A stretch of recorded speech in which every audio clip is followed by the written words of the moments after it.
একটা টাইমের পর আমার মনে হয় যদি আপনি বুঝতে না পারেন সেক্ষেত্রে রিয়ালিটি চেকটাও ভীষণ প্রয়োজন, যেটা যদি আপনি কোনো মেন্টাল হেলথ প্রফেশনালের কাছে ইন পার্সন, অনলাইন অফলাইন যান, তাহলে আমার মনে হয় বেটার হবে ইনস্টেড এআই এর কাছে যাওয়া থেকে। একটা সিনেমা এসেছিল, মুভিটাতে একটা ক্যারেক্টার ছিল Sifra. The name of the movie is Teri Baaton Mein Aisa उलझा जिया। তো এই মুভিটাতে এই যে বলছে তেরি বাতো মে এসা উলঝা জিয়া, মানে উলাজ নিয়ে গিয়ে আরো সুলাজটা পাওয়া নয়, আরো বেশি উলঝে যাওয়া, আরো বেশি আর কি ঘেটে যাওয়া।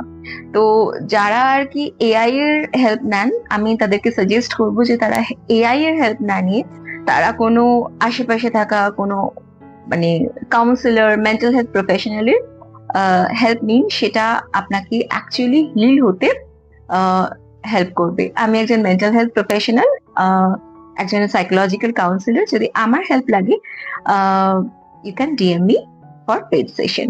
Thank you.